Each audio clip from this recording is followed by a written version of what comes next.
लेकिन बड़े शोरा यहाँ मौजूद हैं और मेरी कम इल्मी मुझे यकीन है उस पर वो मुझे माफ़ करेंगे। मुबशर सलीम बशर साहब पंजाबी और उर्दू के शायर हैं। ये अपनी नज़म वो सुनाएंगे और खराज तहसीन भी पेश करेंगे। उसके बाद हम स्टेज की तरफ चले जाएंगे क्योंकि हमारे मुअज़्ज़ज़ मेहमानों का हुक्म है कि वक्त बड़ा मुख्तसर है। मुबशर साहब। बिस्मिल्लाहिर्रहमानिर्रहीम। सज्जनों ते मित्रों, सब तो पहला तो मैं नैशनल प्रेस क्लब चकवाल दी इंतज़ामिया नाले बाबाए सहाफ़त फ़ख्रे चकवाल मोहतरम ख्वाजा बाबर सलीम साहब ते चकवाल दे अजीम समाजी ते सकाफती कारकुन जनाब राजा मुजाहिद अफसर साहब होरां नूं इस सोहणे इकट्ठ उत्ते मुबारकां ते वधाइयां पेश करना कि तुसी एडी सोहणी तकरीब दा प्रबंध कीता है। ये सोहणे रब दी अता है कि रब ने तुहानूं इल्म व अदब दी खिदमत लई चुनिया है। मुबारकां ते वधाइयां पेश करना मन्नी पर मन्नी मान जोग शायरा अदीबा मोहतरमा ताबिंदा सलीम साहिबा नूं ते मुबारकां ते वधाइयां पेश करना उर्दू ते पंजाबी दी मुमताज़ शायरा अदीबा मोहतरमा रिफत अंजुम होरां नूं जे अज 2 किताबां दी तकरीब होने जा रही है। जनाब सदर मुमताज़ शायर अदीब दानिश्वर मुहक्किक मुफक्किर मोहतरम डॉक्टर प्रोफैसर निसार तराबी होरां दी इल्मी ते अदबी खिदमात दा ते ज़माना गवाह है कि इन्हां ने इल्म व अदब दे प्रचार लई अपनी जिंदगी दा सुनहरा ते वड्डा हिस्सा अदब नूं दे दिता। मित्रों, जे गल करिए चकवाल दी ते अज तू 20 वरियां पहलां जड़ा कुल पाकिस्तान मुशायरा में पढ़िया सी वो भी चकवाल विच पढ़िया सी ते उस मुशायरे दा प्रबंध भी बाबाए सहाफ़त फ़ख्रे पोटोहार जनाबे ख्वाजा बाबर सलीम होरां कीता सी। इस मुशायरे की सदारत जनाब प्रोफैसर एहसान अकबर होरां कीती सी। जनाबे सरमद सुबाही ते मोहतरमा किश्वर नाहिद होरी इस मुशायरे दे उचीचे पुरोने सन। डॉक्टर इनामुल हक जावेद, सरफराज शाहिद, डॉक्टर रशीद निसार, हकीम फजल लाई बहार, सरूर अम्बालवी, असगर आबिद, कयूम ताहिर, दिलपजीर शाद, रुखसाना नाजी, सदीक फनकार, जुहेर कुंजाई, फरखंदा शमीम ते मेरे समेत होर भी बहुत सारे शायर अदीब पिंडी तो सी आए सा। मित्रों, चकवाल पाकिस्तान दे दिल विच वसदा है नाले एक तारीखी ते सकाफती शहर है जिन्हें बेशुमार हुकूमतां दा अरूज ते जवाल वेख्या है। इत्थे अदबी लिहाज नाल भी वड्डे ना अदबी कहकिशां उत्ते लशकां ते लाटां मारदे नज़र आंदे ने। सजनों, गल करिए इश्क दे सूतर बारे नाले मुमताज़ शायरा अदीबा रिफत अंजुम होरां बारे। उन्हां लई गल करनी सौखी भी है नाले औखी भी।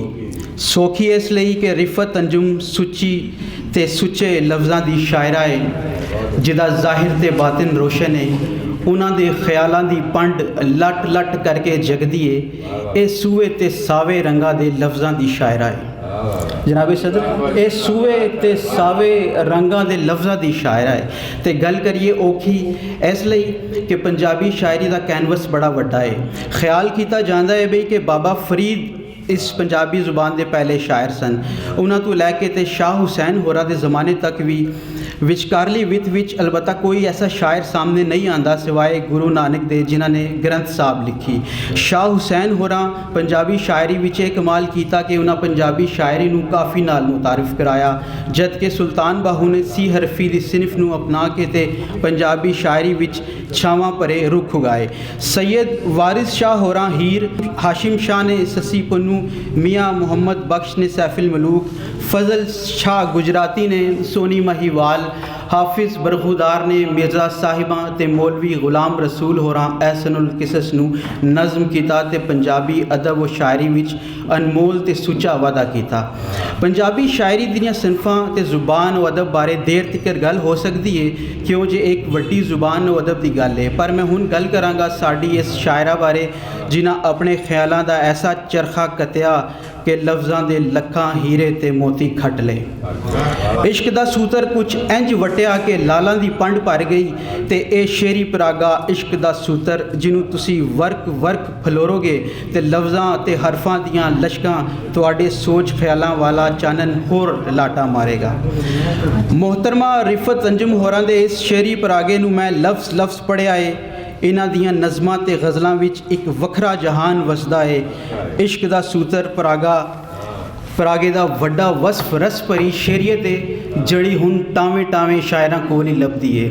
ਰਵਾਇਤ ਨੂੰ ਵੀ ਨਿਭਾਉਂਦਿਆਂ ਹੋਇਆਂ ਤੇ ਮਾਜ਼ੀ ਨਾਲ ਹਾਲ ਨੂੰ ਵੀ ਲੈ ਕੇ ਚਲਦੀਆਂ ਨੇ। ਰਿਫਤ ਅੰਜੁਮ ਹੋਰਾਂ ਸੋਹਣੇ ਰੰਗ ਵਿੱਚ ਸ਼ਾਇਰੀ ਕੀਤੀ ਹੈ। मोहतरमा रिफत अंजुम जिस धरती ਦੀ ਸ਼ਾਇਰਾ ਨੇ ਉਹ ਪੰਜਾਬ ਦਾ ਜ਼ਰਖੇਜ਼ ਖਿੱਤਾ ਹੈ ਜਿੱਥੇ ਜ਼ੁਬਾਨ व ਅਦਬ ਦੇ ਵੱਡੇ ਸ਼ਾਇਰ ਪੈਦਾ ਹੋਏ ਨੇ। ਰਿਫਤ ਅੰਜੁਮ ਸਾਹਿਬਾ ਸਰਗੋਦਾ ਜਈ ਜ਼ਰਖੇਜ਼ ਤੇ ਸਰਸਬਜ਼ ਨਾਲੇ ਤਹਿਜ਼ੀਬੀ ਤੇ ਸਕਾਫਤੀ ਸ਼ਹਿਰ ਵਿੱਚ ਪੈਦਾ ਹੋਈਆਂ ਨੇ। ਨਾਲੇ ਮੁੱਢਲੀ ਤਾਲੀਮ ਵੀ ਸਰਗੋਦਾ ਤੋਂ ਹੀ ਹਾਸਿਲ ਕੀਤੀ ਹੈ।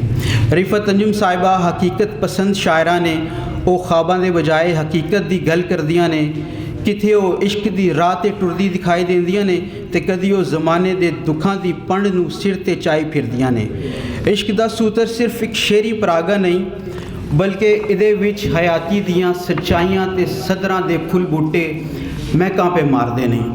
ਇਹਨਾਂ ਦੀਆਂ ਨਜ਼ਮਾਂ ਵਿੱਚ ਵਤਨ ਨਾਲ ਮੁਹੱਬਤ, ਹਸਾਸੀਅਤ, ਜ਼ਮਾਨੇ ਦਾ ਦੁੱਖ, ਹੰਝੂ, ਹਾਵਾਂ, ख्वाब, ਉਮੀਦਾਂ, ਕਦੀ ਨੱਚਦੇ ਟੱਪਦੇ ਜੁਗਨੂ, ਕਦੀ ਫੁੱਲਾਂ ਉੱਤੇ ਪਹਿਲਾਂ ਪਾਉਂਦੀਆਂ ਤਿਤਲੀਆਂ, ਸਦਰਾਂ ਦੇ ਸੂਰਜ, ਰੀਝਾਂ ਦੇ ਮੌਸਮ, ਚਾਵਾਂ ਦੇ ਜਜ਼ਬੇ ਤੇ ਰੰਗ ਬਰੰਗ ਦੇ ਮੰਜ਼ਰ ਦਿਖਾਈ ਦਿੰਦੇ ਨੇ।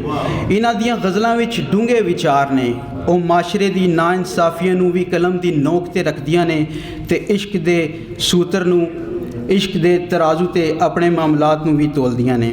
ਇਹਨਾਂ ਦੇ ਦੋ ਸ਼ੇਰ ਦੇਖੋ ਕਿ ਅੱਗ ਵਿੱਚ ਤਾਰੀ ਲਾ ਕੇ ਅੰਜੁਮ ਕੀ ਖਟਿਆ, ਅੱਗ ਵਿੱਚ ਤਾਰੀ ਲਾ ਕੇ ਅੰਜੁਮ ਕੀ ਖਟਿਆ, ਸੱਪਾਂ ਦੁੱਧ ਪਵਾ ਕੇ ਅੰਜੁਮ ਕੀ ਖਟਿਆ, ਚੰਗਾ ਸੀ ਜੇ ਇੱਕੋ ਥਾਂ ਤੇ ਬਹਿ ਜਾਂਦੀ, ਉਹਦੇ ਦਰ 'ਤੇ ਜਾ ਕੇ ਅੰਜੁਮ ਕੀ ਖਟਿਆ। ਤੇ ਮੈਂ ਮਜ਼ਮੂਨ ਨੂੰ ਇੱਥੇ ਹੀ ਵਾਈਂਡ ਅਪ ਕਰਾਂਗਾ ਕਿਉਂ ਜੇ ਤਵੀਲ ਮਜ਼ਮੂਨ ਹੈ ਤੇ ਵਕਤ ਸਾਡੇ ਕੋਲ ਘੱਟ ਹੈ। ਤੇ ਮੈਂ ਇੱਕ ਨਜ਼ਮ ਪੇਸ਼ ਕਰ ਦੇਣਾ। ਤਵੀਲ ਉਹ ਹੈ ਆਪਣਾ ਮਜ਼ਮੂਨ, ਉਸ ਨੂੰ ਛੋੜ ਦਿੰਦੇ ਹਾਂ। ਨਜ਼ਮ ਵੀ ਤਵੀਲ ਹੈ, ਉਸ ਦਾ ਮੈਂ ਹਿੱਸਾ ਇੱਕ ਪੇਸ਼ ਕਰ ਦੇਣਾ ਕਿਉਂ ਜੇ ਅਸੀਂ ਮਹਿਮਾਨਾਂ ਨੂੰ ਸੁਣੀਏ ਕਿ ਰਿਫਤ ਲੱਖ ਮੁਬਾਰਕ ਤੈਨੂੰ ਰੀਝਾਂ ਵਾਲੀਆਂ ਕੜੀਆਂ, ਰਿਫਤ ਲੱਖ ਮੁਬਾਰਕ ਤੈਨੂੰ ਰੀਝਾਂ ਵਾਲੀਆਂ ਕੜੀਆਂ, ਤੂੰ ਵੀ ਨਿਤ ਨਿਤਾਰ ਲਈਆਂ ਨੇ ਸੋਚ ਗਿਆਨ ਦੀਆਂ ਕੜੀਆਂ।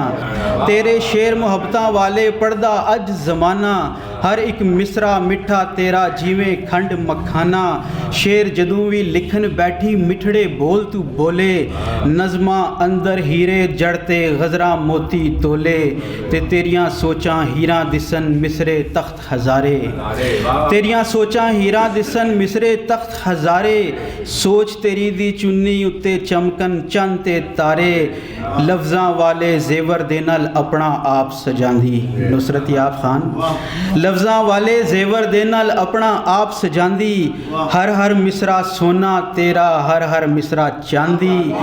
ਕਦੀ ਤੂੰ ਸੁਫਨੇ ਸੁਕਨੇ ਪਾਵੇਂ ਕਦੀ ਕਰੇ ਦਿਲਗੀਰੀ, ਸੋਚ ਤੇਰੀ ਇਹ ਡਾਢੀ ਸੁੱਚੀ ਫਿਕਰੇ ਤੇਰੀ ਸ਼ੇਰੀ, ਤੇ ਗੁੱਤ ਬਹਾਰਾਂ ਦੀ ਤੂੰ ਕਰਦੀ ਖਿਲਦੇ ਫੁੱਲ ਹਜ਼ਾਰਾਂ, ਗੁੱਤ ਬਹਾਰਾਂ ਦੀ ਤੂੰ ਕਰਦੀ ਖਿਲਦੇ ਫੁੱਲ ਹਜ਼ਾਰਾਂ, ਜੁਗਨੂ ਤੇਰੇ ਵੇੜੇ ਦੇ ਵਿੱਚ ਆਂਦੇ ਬਣ ਬਣ ਡਾਰਾਂ, ਤੇ ਤੂੰ ਜਾਣੇ ਤੇਰਾ ਰੱਬ ਹੀ ਜਾਣੇ ਇਸ਼ਕ ਵੱਲੋਂ ਕੀ ਖਟਿਆ, ਤੂੰ ਜਾਣੇ ਤੇਰਾ ਰੱਬ ਹੀ ਜਾਣੇ ਇਸ਼ਕ ਵੱਲੋਂ ਕੀ ਖਟਿਆ, ਸਦਰਾਂ ਵਾਲੇ ਧਾਗੇ ਦੇ ਨਾਲ ਇਸ਼ਕ ਦਾ ਸੂਤਰ ਵਟਿਆ, ਤੇ ਰਮਜ਼ ਤੂੰ ਜਾਣੇ ਤੇਰਾ ਰੱਬ ਹੀ ਜਾਣੇ ਇਸ਼ਕ ਵੱਲੋਂ ਕੀ ਖਟਿਆ, ਸਦਰਾਂ ਵਾਲੇ ਧਾਗੇ ਦੇ ਨਾਲ ਇਸ਼ਕ ਦਾ ਸੂਤਰ ਵਟਿਆ, ਤੇ ਰਮਜ਼ ਪਿਆਲਾ ਪੀ ਅੜੀਏ ਇੱਥੇ ਇਸ਼ਕ ਦਾ ਪਾਂਬੜ ਮਚਿਆ, ਰਮਜ਼ ਪਿਆਲਾ ਪੀ ਅੜੀਏ ਇੱਥੇ ਇਸ਼ਕ ਦਾ ਪਾਂਬੜ ਮਚਿਆ। ਸੁੱਚਾ ਸ਼ਾਇਰ ਉਹ ਹੁੰਦਾ ਜਿਹਦੀ ਲੂਲੂ ਇਸ਼ਕ ਹੈ ਵਸਿਆ, ਤੇ ਦਿਲ ਨਾਲ ਕਰਦਾ ਅੱਜ ਮੁਬਸ਼ਰ ਸੋਹਣੀਆਂ ਨਿਤ ਦੁਆਵਾਂ, ਤੇਰੇ ਵੇੜੇ ਰਹਿਮਤ ਵਸੇ ਵਸਣ ਠੰਡੀਆਂ ਛਾਵਾਂ।